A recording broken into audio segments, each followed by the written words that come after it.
नमस्कार साथियों, स्वागत करते हैं आप सभी का यूपीएससी नेट जीके पर। आज हम यहाँ पर यूपीपीसीएस प्रीलिम्स को ध्यान में रखते हुए टेस्ट सीरीज को लगा रहे हैं।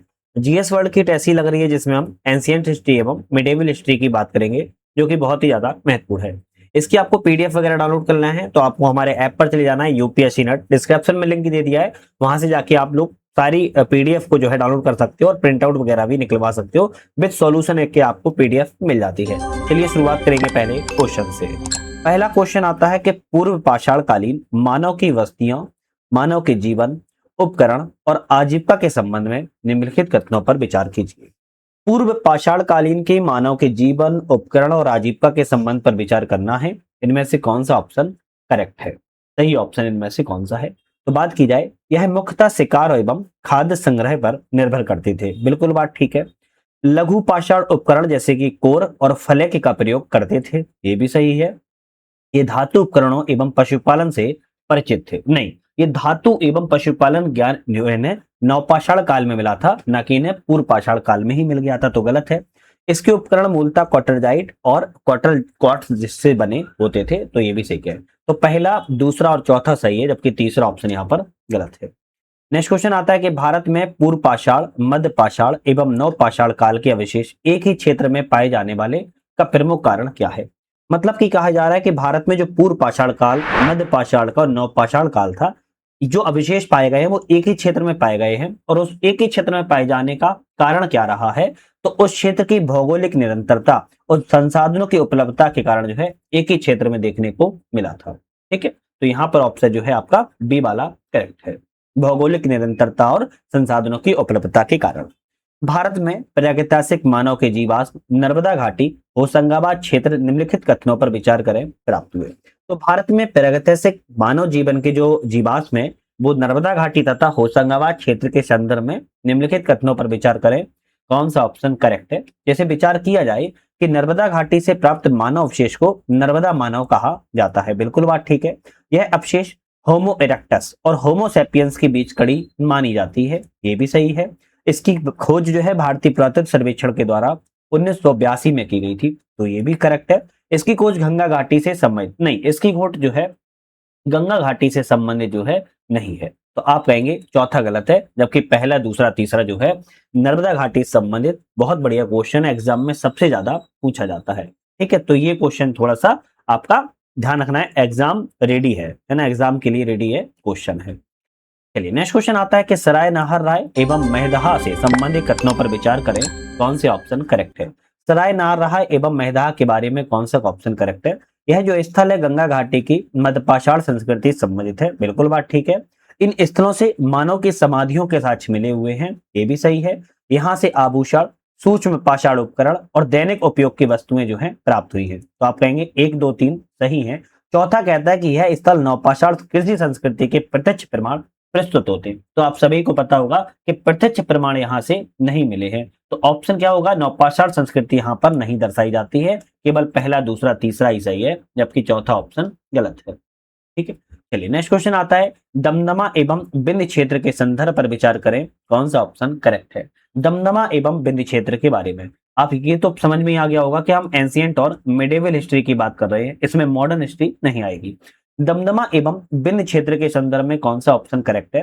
तो दमदमा से एक इस साथ जो है कई मानव कंकाल प्राप्त हुए, तो दमदमा से एक साथ कई मानव के कंकाल प्राप्त होते हैं। बिल्कुल बात ठीक कही गई है। दमदमा उत्तर प्रदेश के बिंद क्षेत्र में स्थित है, ये भी ऑप्शन सही है। बिंद क्षेत्र से सर्वाधिक मानव कंकाल नवपाषाण काल के मिले हुए हैं, तो ये ऑप्शन गलत हो जाएगा, क्योंकि कंकाल मध्य पाषाण काल से संबंधित है, ना कि नवपाषाण काल से। दमदमा मानव अवशेषों के अध्ययन से शिकारी संग्रहकर्ता जीवन की पुष्टि यहाँ पर प्राप्त होती है, ये भी करेक्ट है। तो पहला, दूसरा, चौथा सही है, जबकि तीसरा ऑप्शन गलत है, क्योंकि यहाँ से जो बिंद क्षेत्र से सर्वाधिक मानव कंकाल मिले हैं मध्य पाषाण काल से संबंधित हैं, ना कि नवपाषाण काल से। लहुरा देव एवं नवपाषाण काल के संदर्भ में विचार करें। कौन सा ऑप्शन करेक्ट है? लहुरा देव एवं नवपाषाण काल के बारे में कौन सा करेक्ट है? लहुरा देव झील के किनारे स्थित प्रारंभिक कृषि के स्थल प्राप्त हुए हैं। बिल्कुल ठीक है। यहाँ चावल की खेती के साक्ष्य मिलते हैं, ये भी सही है। नवपाषाण काल में मानव ने स्थायी जीवन एवं कृषि को अपनाया था, ये भी करेक्ट है। नवपाषाण काल में धातु उपकरणों का व्यापक उपयोग प्रारंभ हो गया था, नहीं, व्यापक रूप से उपयोग प्रारंभ हो गया था, ये गलत लिखा हुआ है। व्यापक रूप से उपयोग प्रारंभ तो बाद में हुआ है, ना कि नवपाषाण काल में होने लगा था। तो आप कहेंगे 1 2 3 सही है, जबकि चौथा ऑप्शन यहाँ पर भी गलत है। नेक्स्ट क्वेश्चन आता है कि पाषाणकालीन मानव के निवास प्रकार के एवं सांस्कृतिक विशेषताओं के संदर्भ पर विचार करें, कौन सा ऑप्शन करेक्ट है। तो पाषाणकालीन मानव के निवास एवं प्रकार संस्कृतियों के बारे में कौन सा सही है। पुरापाषाण काल में मानव का निवास जो है मुख्यतः नदी तटों के आसपास देखने को मिलता है। जो पुरापाषाण काल था, मानव का निवास नदियों के तटों के आसपास हुआ था, बिल्कुल सही है। मध्यपाषाण काल में गुफा एवं शैलाश्रय निवास का प्रचलन सबसे ज्यादा बढ़ा था, ये भी सही है। नवपाषाण काल में कच्चे और पक्के मकानों का निर्माण प्रारंभ हो गया था, ये भी करेक्ट है। नवपाषाण काल ताम्रपाषाण काल का संबंध पूर्णतः घुमंतु जीवन से है। अब समझ सकते हो ताम्रपाषाण काल में घुमंतु जीवन बताना एक गलत हो गया है ना। तांबे का प्रयोग होने लगा था, लोग वहां पर जो है पक्के मकान प्रारंभ कर दिए थे, तो आप कहेंगे यहाँ पर जो है गलत है, केवल पहला दूसरा तीसरा ही सही है। निम्नलिखित स्थल एवं उनके काल निर्धारण के बारे में विचार करना है, कौन सा ऑप्शन करेक्ट है। चलिए बात करेंगे। कायथा जो है मध्य प्रदेश में स्थित है और ताम्रपाषाण संस्कृति से संबंधित है, बिल्कुल सही है। चिरान जो है बिहार में है और नवपाषाण संस्कृति के एक महत्वपूर्ण स्थल है, ये भी कहेंगे आप करेक्ट है। दैमाबाद महाराष्ट्र में है, पूर्णतः हड़प्पा संस्कृति से संबंधित है। तो दैमाबाद महाराष्ट्र में ये तो ठीक है, लेकिन यह मिश्रित संस्कृति का तथ्य है, ना कि हड़प्पा संस्कृति का तथ्य है, तो ये गलत हो गया। पाषाण, कांस्य और लोह युग का प्रथम व्यवस्थित विभाजन थॉमसन के द्वारा किया गया था, ये भी सही है। तो 1 2 4 सही है, जबकि तीसरा ऑप्शन गलत है। नेक्स्ट क्वेश्चन आता है हड़प्पा सभ्यता के नगर नियोजन एवं कृषि व्यवस्था के संदर्भ में कथनों पर विचार करें, कौन सा। हड़प्पा सभ्यता के नगर नियोजन और कृषि संबंधों के बारे में कौन सा सही है। धौलावीरा से विशाल जल संरक्षण प्रणाली के प्रमाण मिलते हैं, बिल्कुल बात ठीक है। हड़प्पा सभ्यता में सरसों, तिल, जौ और गेहूं की खेती की जाती थी, ये भी सही है। चंदूदड़ो केवल धार्मिक केंद्र था, औद्योगिक गतिविधियों से रहित था। चंदूदड़ो जो है औद्योगिक केंद्र था, ना कि धार्मिक केंद्र था, तो ये गलत हो गया। हड़प्पाई नगरों में जल प्रबंधन नगर नियोजन का एक अभिन्न अंग था, ये भी सही है। तो पहला दूसरा चौथा सही है, जबकि तीसरा ऑप्शन यहाँ पर प्रॉपर गलत है। नेक्स्ट क्वेश्चन आता है निम्नलिखित कथनों पर विचार कीजिए, विचार करना है निम्नलिखित में से कौन सा ऑप्शन करेक्ट है। जैसे कि हमने बताया कि चाहे वो दृष्टि की तहसील हो, चाहे ध्येय की हो, मेक आईएएस, संस्कृति, जीएस वर्ड, इन सभी की तहसील आपको हमारे ऐप पर मिल जाती है पीडीएफ। यूपीएससी नेट ऐप पर जाओगे, पीडीएफ फॉर्म में मिल जाएगी और पीडीएफ आप लोग डाउनलोड करके प्रिंट आउट भी निकलवा सकते हो। ऐप की हमने डिस्क्रिप्शन में लिंक दे दिया है, वहां से आप लोग डाउनलोड कर लीजिएगा। चलिए क्वेश्चन आता है कि निम्नलिखित में से कौन सा सही है। बात की जाए स्वतंत्रता के बाद भारत में जो उत्खनन किया गया प्रथम स्थल कौन सा था। रोपड़ था। और रोपड़ कहां पर है। रोपड़ पंजाब राज्य में है। रोपड़ सतलुज नदी के तट पर स्थित है, ये भी ठीक है। मोहनजोदड़ो और चंदूदड़ो दोनों सिंध क्षेत्र में स्थित है, क्या ये सही है। मोहनजोदड़ो चंदूदड़ो सिंध क्षेत्र में, क्या ये सही है। आप कहेंगे ये भी सही है।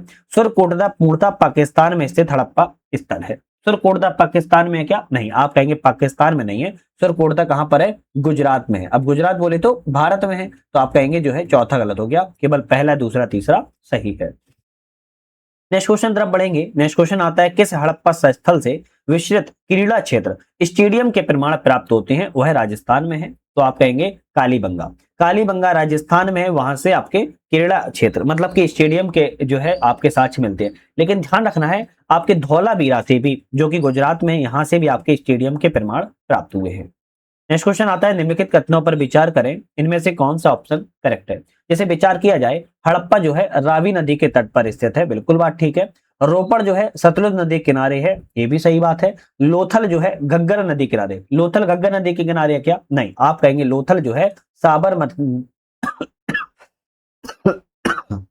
सॉरी, लोथल जो है साबरमती नदी के किनारे है, तो आपका ऑप्शन तीसरा गलत है। कालीबंगा जो है घग्गर नदी के तट पर है, बिल्कुल करेक्ट है। तो पहला दूसरा चौथा सही है, तीसरा ऑप्शन यहाँ पर आपका गलत था। चलिए नेक्स्ट क्वेश्चन आता है नीचे दिए गए अभिकथन और कारण है, इनमें से अभिकथन कारण कौन सा सही है। चंदूदड़ो एवं लोथल हड़प्पा सभ्यता के प्रमुख औद्योगिक केंद्र थे, बिल्कुल बात ठीक है। कारण कहता है कि इन स्थलों से मन का निर्माण, तांबा ढलाई और संख उद्योग के प्रमाण जो है प्राप्त होते हैं। तो आप कहेंगे कारण भी सही है, कथन भी सही है, ए आर दोनों सही है, उसकी व्याख्या भी सही कर पा रहा है। चलिए नेक्स्ट क्वेश्चन की बात की जाए, यहाँ पर हड़प्पा स्थल है, एक तरफ विशेषता है, यहाँ पर मिलाना है कौन सा ऑप्शन किस चीज के लिए जाना जाता है। जैसे कालीबंगा की बात की जाए, कालीबंगा हल से जुते हुए खेत के लिए जाना जाता है। लोथल की बात की जाए, लोथल डॉकयार्ड गोदी मतलब बंदरगाह के लिए जो है लोथल को जाना जाता है। धौलावीरा की बात की जाए तो जल संरक्षण की उन्नत व्यवस्था के लिए जाना जाता है। और मोहनजोदड़ो की बात किया है, विशाल स्नानागार के लिए जाना जाता है। ए ऑप्शन यहाँ पर करेक्ट है।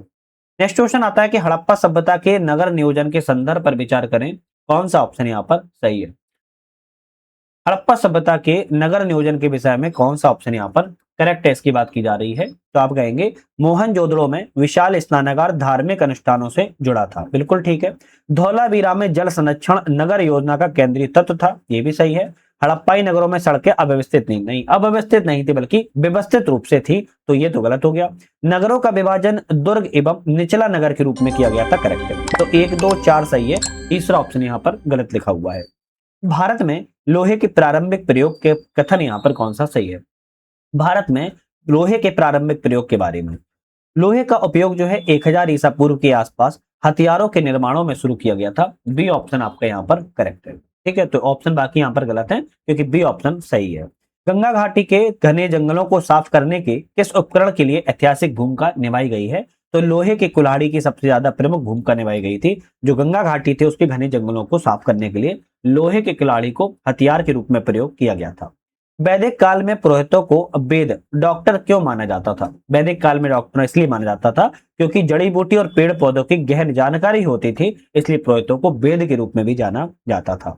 शिष्य जब गुरु के पाठ को दोहराते थे तो ऐसा लगता था मानो वर्षा के आगमन के पहले मेढक टर टर कर रहे हो। इसका वर्णन कहाँ मिलता है।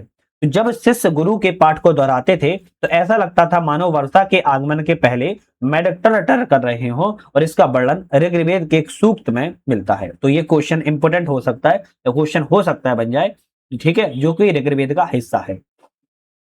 निम्नलिखित में से कौन सा जो युग्म है मनोरंजन के संदर्भ में सही सम्मिलित है।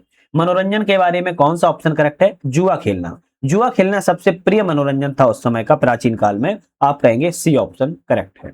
उत्तर वैदिक काल के वेशभूषा के संबंध में कौन सा कथन सही है। उत्तर वैदिक काल में वेशभूषा के बारे में कौन सा सही है। पहनावे में मुख्य रूप से 2 वस्त्र का प्रयोग करते थे, एक तो ऊपरी वस्त्र का, दूसरे नीचे वस्त्र का प्रयोग करते थे। आप कहेंगे बी ऑप्शन करेक्ट है ना। एक शरीर के हिस्से ऊपरी वस्त्र के लिए ढकते थे, दूसरा नीचे। इसके अलावा सिर पर पगड़ी भी बांधी जाती थी और धनी लोग जरी के कसीदे वाले वस्त्र भी पहनते थे। तो आपका ऑप्शन बाकी सब जो है आपके गलत हैं, केवल बी ऑप्शन सही है। अब देखो बहुत सारे बच्चे ना ये बोलते हैं सर आप प्रत्येक ऑप्शन को पढ़ो और आप मुझे फिर बताओ, है ना। तो ये कोई टाइम वेस्ट करने के लिए हम यहाँ पर तहसील नहीं लगाते हैं। हम तहसील इसलिए लगाते हैं कि आप लोग जितना साल भर में 2 साल में पढ़ा हुआ है इसका रिवीजन कर सके। अब हम ऐसे पढ़ें, उत्तर वैदिक काल के वेशभूषा के संबंध में कौन सा कथन सत्य है। लोग केवल रेशमी वस्त्र पहनते थे, गलत है। पहनावे में मुख्य रूप से वस्त्र 2 प्रयोग किया जाता था, एक ऊपरी नीचे, ये सही है। पगड़ी पहनने का कोई साक्ष्य नहीं मिलता है, गलत है। पगड़ी पहनते थे, मैंने आपको बता दिया था। धनी लोग केवल सूती वस्त्र पहनते थे, गलत है। तो ये टाइम वेस्ट हुआ है ना। पूछा कौन सा है सत्य है, हम सत्र ऑप्शन के सही ऑप्शन को बात करेंगे, बाकी ऑप्शन ऑटोमेटिक जो भी एक्सप्लेन होगा अलग से वो हम आपको बता ही देते हैं, बाकी ऑप्शन को अवॉइड कर देते हैं। सोम के संदर्भ में विचार करें, कौन सा ऑप्शन सही है। भाई सोम के बारे में विचार करना है, कौन सा करेक्ट है। जैसे सोम की बात की जाए, सोम एक नशीला सुरा था जो रोजाना पिया जाता था, ये तो गलत लिखा है। एक अति विशिष्ट पेय था जिसे धार्मिक उत्सवों पर पिया जाता था, सोम को बिल्कुल सही है। इसे तैयार करने एक कठिन प्रक्रिया प्रोसेस थी, बिल्कुल ठीक है। तो दूसरा तीसरा सही है, जबकि पहला ऑप्शन गलत है। वैदिक अर्थव्यवस्था में निम्नलिखित में से कौन सा सामान्य व्यवसाय की श्रेणी में आता है। तो वैदिक अर्थव्यवस्था में सामान्य व्यवसाय की श्रेणी में कौन सा आता है। आप कहेंगे धातु कर्म एवं बढ़ईगिरी आती है, मछली मारना एवं पशुपालन आता है, चमड़े का काम आता है। डी ऑप्शन करेक्ट है। वैदिक काल में लोगों के आहार डाइट में मुख्य रूप से क्या शामिल था। जो वैदिक काल में लोग आहार करते थे उसमें क्या शामिल था। तो आप कहेंगे दूध मक्खन घी शामिल था, फल सब्जियां अन्न शामिल थे, मांस और मधु शहद भी शामिल था। उपयुक्त में से सभी ऑप्शन पर हम टिक करेंगे। समाज में पुरोहितों के प्रथम स्थान प्राप्त करने का मुख्य कारण क्या था। समाज में पुरोहितों के प्रथम स्थान प्राप्त करने का प्रमुख कारण क्या था। प्रमुख कारण यह था कि धर्म को समाज में अत्यंत महत्वपूर्ण बना देना। बी ऑप्शन आपका यहाँ पर करेक्ट हो जाएगा। सोहन संस्कृति किस पाषाणकालीन संस्कृति का दूसरा नाम है। सोहन संस्कृति दूसरी पाषाणकालीन संस्कृति का नाम है। निम्न पूर्व पाषाण काल के नाम से भी सोहन संस्कृति को जाना जाता है। ए ऑप्शन आपका यहाँ पर करेक्ट है। नेक्स्ट क्वेश्चन आता है बेलन घाटी कौन सी है। बेलन घाटी उत्तर प्रदेश के किस स्थल से अस्थि निर्मित मातृ देवी की प्रतिमा प्राप्त होती है? बेलन घाटी उत्तर प्रदेश के ऐसा कौन सा स्थान है जहां से अस्थि निर्मित मातृ देवी की प्रतिमा मिलती है? आप कहेंगे लोहिंदा नाला से। लोहिंदा नाला जो है आपके मिर्जापुर के मिर्जापुर जिले के बेलन घाटी में स्थित है, जहां से उच्च पूर्व आषाढ़ काल की अस्थि निर्मित मातृ देवी की जो मूर्ति मिलती है वो वर्तमान में कौशाम्बी संग्रहालय में सुरक्षित रखी गई है। कौन से? कौशाम्बी संग्रहालय में सुरक्षित जो है रखी गई है। फलक संस्कृति का संबंध किस काल से है? वही फलक संस्कृति का संबंध पूछ रहा है, तो आप कहेंगे मध्य पूर्व पाषाण काल से है। बी ऑप्शन यहाँ पर करेक्ट है। मध्य पाषाण काल के संदर्भ में दमदमा नामक पुरा स्थल से एक ही कब्र में कितने मानव कंकाल एक साथ दफनाए हुए मिले हैं? तो दमदमा नामक स्थल जो है आपके, वह पहली बात तो उत्तर प्रदेश के प्रतापगढ़ जिले में है। दमदमा नामक कहाँ है? उत्तर प्रदेश के प्रतापगढ़ जिले में स्थित है, पहली बात। दूसरी बात, यहां से कितने मानव के एक ही मानव कंकाल एक साथ दफनाए हुए मिले हैं? तो आप कहेंगे 3 मानव कंकाल जो है एक साथ दफनाए हुए मिले हैं। ठीक है। हालांकि दमदमा से 41 मानव समाधान प्राप्त हुए हैं, ये भी ध्यान रखना है। 41 अगर कभी आ जाए कि ओवरऑल कितना मिले हैं, तो 41 मिले हैं, लेकिन एक साथ एक ही कब्र में 3 मानव कंकाल दफनाए गए थे। नेक्स्ट क्वेश्चन आता है कि खाद्यान्नों की कृषि सर्वप्रथम किस काल में प्रारंभ की गई थी? खाद्यान्नों की कृषि सबसे पहले किस काल में? तो आप कहेंगे नवपाषाण काल में सबसे पहले कृषि का साक्ष्य जो है मिलता है। दक्षिण भारत की महापाषाणिक संस्कृति के संदर्भ पर विचार करना है, कौन सा ऑप्शन यहाँ पर सही है? तो दक्षिण भारत की संस्कृति के बारे में यह संस्कृतियां मुख्य रूप से लोहे युग की से जुड़ी संबंधित है, बिल्कुल ठीक है। इन कब्रों में लोहे के उपकरणों के साथ काले और लाल मृदमांड भी प्राप्त होते हैं, ये भी सही है। तो आप कहेंगे सी वाला रहेगा, दोनों ऑप्शन यहाँ पर आपके करेक्ट है। नेक्स्ट क्वेश्चन की बात करेंगे, कौन सा एक महापाषाणिक समाधि एक प्रकार की नहीं है? कौन सी एक महापाषाणिक समाधि एक प्रकार की नहीं है? तो आप कहेंगे सिस्ट होती है, डोलेमेन होती है, मेनिहर होती है, जबकि बिहार जो है आपकी महापाषाणिक संस्कृति का उदाहरण नहीं है। बिहार क्या है? बौद्ध भिक्षुओं के निवास का स्थान है। बिहार की बात की जाए तो जो बौद्ध भिक्षु थे, बौद्ध भिक्षुओं के निवास के स्थान के रूप में बिहार को जाना जाता है। ठीक है। ऋग्वैदिक आर्यों का मूल निवास स्थान आर्कटिक क्षेत्र था, यह मत किसके द्वारा प्रतिपादित या दिया गया है? तो ऋग्वैदिक आर्यों का मूल स्थान आर्कटिक क्षेत्र था, यह जो है मत किसके द्वारा दिया गया है? आप कहेंगे बाल गंगाधर तिलक के द्वारा दिया गया था। बाल गंगाधर तिलक ने अपनी the Arctic home in the Vedas में आर्यों का मूल स्थान उत्तरी ध्रुव आर्कटिक क्षेत्र को बताया हुआ है। जो सबसे मान्य सिद्धांत है मैक्स मूलर के द्वारा बताया गया था मध्य एशिया।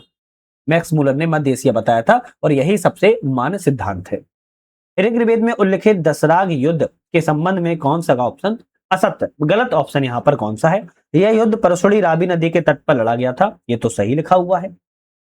यह युद्ध भरत जन के राजा सुदास और 10 राजाओं के जन्म बीचों में हुआ था, ये भी करेक्ट है। इस युद्ध में सुदास की हार हुई थी, सुदास की हार हुई थी इस युद्ध में, सुदास की विजय हुई थी, ना कि सुदास की हार हुई थी। तो आप कहेंगे सुदास की जीत की गई थी, तो सी ऑप्शन गलत है। सुदास के पुरोहित जो है वशिष्ठ थे, ये भी करेक्ट है।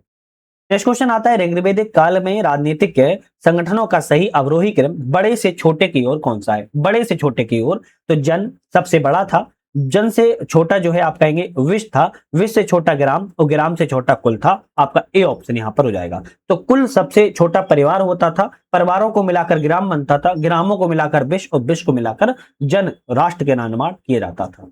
ऋग्वेद के किस मंडल में गायत्री मंत्र का उल्लेख मिलता है? ऋग्वेद के तृतीय मंडल में गायत्री मंत्र का उल्लेख जो है मिलता है, जिसकी रचना किसके द्वारा की गई है? इसकी रचना विश्वामित्र के द्वारा जो है की गई थी। किसके द्वारा? विश्वामित्र के द्वारा की गई थी। और किसको समर्पित है? यह सूर्य देवता को समर्पित है, यह सूर्य देवता को समर्पित है। ऋग्वैदिक काल में बलि शब्द का क्या अर्थ है?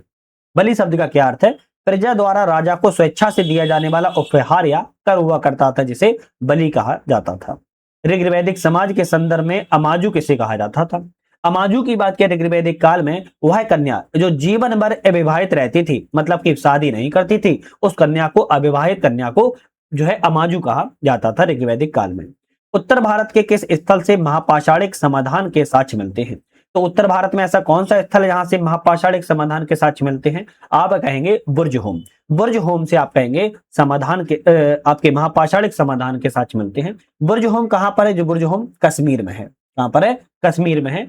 और याद रखना है यहां से आपके समाधान के साक्ष्य मिलते हैं। ऋग्वैदिक धर्म के बारे में कौन सा ऑप्शन सही है? ऋग्वैदिक धर्म के बारे में, उनका धर्म मुख्य रूप से बहुदेववादी था, लेकिन एकेश्वरवाद में विश्वास जो है रखते थे। तो बी ऑप्शन आपका ऋग्वेद के बारे में करेक्ट है।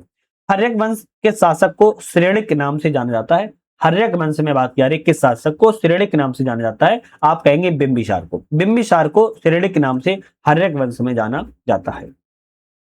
नेक्स्ट क्वेश्चन आता है, किस शासक ने गंगा और सोन नदियों के संगम पर पाटलिपुत्र नामक नगर की स्थापना की थी? ऐसा कौन सा शासक था जिसने गंगा और सोन नदी के संगम पर, गंगा और सोन नदी के संगम पर पाटलिपुत्र नामक नगर को बसाया था? तो आप कहेंगे यहाँ पर कि उदयन के द्वारा पाटलिपुत्र नामक नगर को बसाया गया था। हालांकि पाटलिपुत्र उस समय कुसुमपुर के नाम से भी जाना जाता, जो मगध की राजगृह राजधानी थी, बाद में पाटलिपुत्र राजधानी मगध की बन गई थी।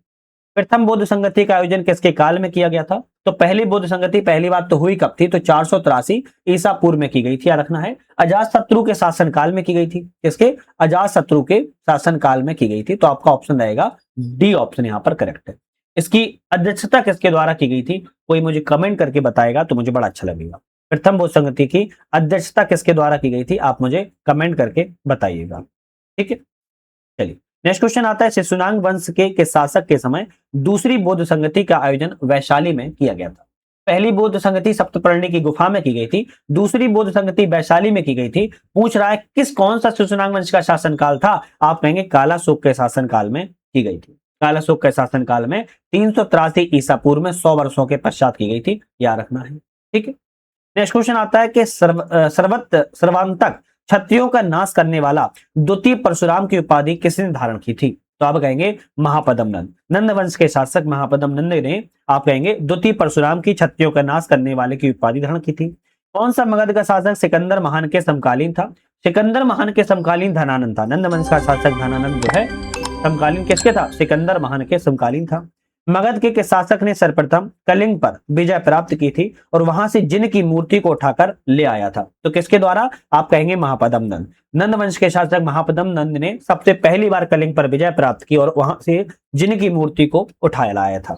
हर्यक वंश का अंतिम शासक जिसे उसके अमात्य शिशुनाग ने सत्ता से पदच्युत जो है कर दिया था, तो आप कहेंगे नागदशक। हर्यक वंश का अंतिम शासक कौन था? नागदशक था, जिसे शिशुनाग वंश ने जो है शिशुनाग के द्वारा सत्ता से पदच्युत कर दिया गया था। नंद वंश के पतन के बाद मुख्य कारण क्या थे? नंद वंश के पतन के मुख्य कारण क्या रहे हैं? अत्यधिक करारोपण करना, जनता में अलोकप्रियता होना। नंद वंश का सबसे ज्यादा पतन का एक कारण यही रहा है। धनानंद सबसे अंतिम व्यक्ति था, शासक था, जो बहुत ही क्रूर और अत्याचारी था, बहुत लालची था और यही जो है बहुत कर लगाता था, जिसके चलते जो है जनता में अलोकप्रियता फैल गई और नंद वंश का पतन अग्रसर होता चला गया। नंद शासन के महत्व के संदर्भ पर विचार करें, कौन सा सही है? नंद शासन के महत्व के बारे में कौन सा करेक्ट है? उन्होंने प्रथम बार एक सुव्यवस्थित नौकरशाही विशाल सेना का गठन किया था, बिल्कुल ठीक है। नंदों के समय ही व्याकरणाचार्य पाणिनि जो है हुए थे, आप कहेंगे करेक्ट है। दोनों ऑप्शन आपके यहाँ पर नंदों के बारे में सही है। मौर्य इतिहास के स्रोतों के बारे में विचार करें, कौन सा ऑप्शन सही है? मौर्यों के बारे में विचार करना है, कौन सा सही है? कौटिल्य का अर्थशास्त्र मुख्य रूप से आर्थिक ग्रंथ है, नहीं। कौटिल्य का जो अर्थशास्त्र मुख्य रूप से राजनीति पर आधारित है। किस पर? राजनीति पर आधारित है, क्या रखिएगा?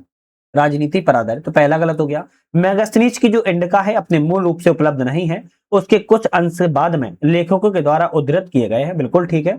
विशाखदत्त का मुद्रा राक्षस चंद्रगुप्त मौर्य के शत्रुओं के विरुद्ध चाणक्य की चालों के रूप में वर्णन करता है, करेक्ट है। तो दूसरा तीसरा सही है, जबकि पहला ऑप्शन गलत है। चंद्रगुप्त मौर्य एवं सेल्यूकस निकेटर के बीच हुए युद्धों के बाद संधि में कौन सा ऑप्शन यहाँ पर सही नहीं है? गलत ऑप्शन यहाँ पर कौन सा है? चंद्रगुप्त मौर्य और सेल्यूकस के बीच में कुछ युद्ध हुए थे, इस संधि के बाद में कौन सा ऑप्शन गलत है बात की जा रही है? सेल्यूकस ने अपनी पुत्री हेलेना का विवाह चंद्रगुप्त मौर्य से किया था, ये तो सही है। चंद्रगुप्त ने सेल्यूकस को 500 हाथी उपहार में दिए थे, ये भी सही है। सेल्यूकस ने एरिया, अराकोसिया, जेड्रोसिया और पेरोपनिसडाई प्रदेश चंद्रगुप्त को सौंपे थे, ये भी सही है। सेल्यूकस ने मेगास्थनीज को बिंदुसार के दरबार में भेजा था, ये गलत है। सेल्यूकस ने मेगास्थनीज को चंद्रगुप्त मौर्य के दरबार में भेजा था, डी ऑप्शन गलत है। नेक्स्ट क्वेश्चन आता है, अमित्रघात शत्रुओं का विनाश करने वाला किस नाम से मौर्य शासक को जाना जाता है? अमित्रघात के नाम से किसे जाना जाता है? आप कहेंगे बिंदुसार को अमित्रघात के नाम से जाना जाता है। नेक्स्ट आता है, अशोक के कलिंग युद्ध कब हुआ था? कलिंग युद्ध 261 ईसा पूर्व में, कौन सा कथन सही है? तो युद्ध के भीषण नरसंहार के अशोक को धम्म विजय की ओर प्रेरित जो है किया था, बिल्कुल बात ठीक है। अशोक ने युद्ध का वर्णन अपने 10वें शिलालेख में किया है, नहीं, आप कहेंगे 13वें शिलालेख के अंतर्गत किया है। युद्ध के समय कलिंग का राजा खारवेल था। युद्ध के समय कलिंग का राजा कौन था? कोई बता सकता है? तो आप कहेंगे भेरी घोष, सॉरी कलिंग युद्ध के समय कलिंग का राजा याद नहीं आ रहा है कौन था। भेरी घोष तो स्थान था जहां पर जैन धर्म को इसने अपनाया था। चलिए इसको मैं छोड़ देता हूं, है ना, ये गलत है। इस युद्ध के बाद अशोक ने जैन धर्म को अपना लिया था, बौद्ध धर्म को अपना लिया था, ना कि जैन धर्म को अपनाया था, तो ये भी गलत है। अशोक के धर्म के स्वरूप के बारे में कौन सा ऑप्शन सत्य है? अशोक के धर्म के रूप के बारे में कौन सा ऑप्शन यहाँ पर सही है बात की जा रही है? तो यह सभी धर्मों का सार और एक नैतिक आचार संहिता थी। आप कहेंगे धम्म। धम्म जो है सभी धर्मों का सार था और नैतिक आचार संहिता थी। नाम है, उपाधियां अशोक की और स्रोत है, कहां से अशोक के नाम और उपाधि ली गई है, किस स्रोत से? तो यहां पर अगर जैसे बात की जाए अशोक, अशोक जो है मौस्की गुर्जरा में अभिलेख में मिलता है। प्रियदर्शी की बात की जाए तो प्रियदर्शी जो है मिलता है, कहां से मिलता है? आप कहेंगे प्रियदर्शी दीपवंश और महावंश से मिलता है। मगध राज की बात की भाब्रू शिलालेख से मिलता है। और